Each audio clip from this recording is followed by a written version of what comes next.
the Mahatma's Manifesto.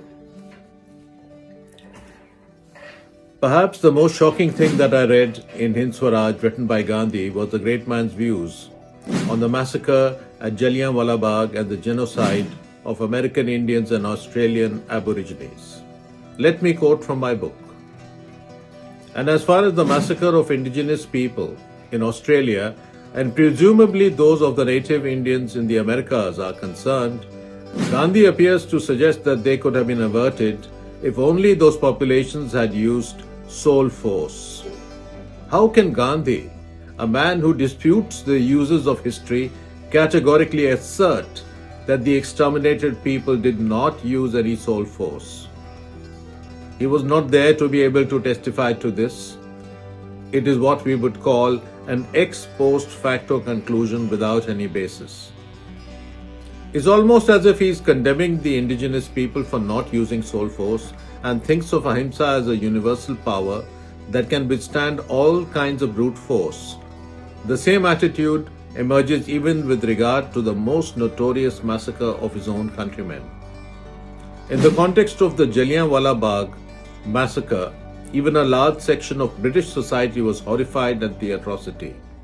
And therefore it was all the more astonishing that, as author Patrick French states, Gandhi concluded that the victims of the massacre carried out by General Dyer were definitely not heroic martyrs and criticized them for having taken to their heels rather than face death calmly.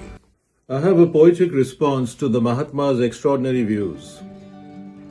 A great man penned words challenging history's guise, of the fallen who faced genocide's cries.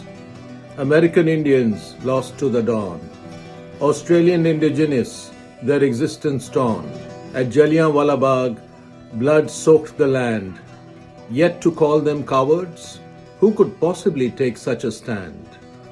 They did not wield soul force in defiance, he claimed. That was their fault, he unflinchingly named. But is it really fair to cast blame on the slain? To brand their courage with cowardice's stain? How strange, how odd this human plight, to judge the brave in the harshest light. For truly brave hearts, they do not others scorn, nor easily attribute cowardice forlorn. In memory of those who faced darkest days, let us honor the dead in myriad ways. For in their silence, their struggle, their fight, lies a testament of courage, a beacon of light. For the full critique, please read my book. Available on Amazon, Home Books International, and other publishers.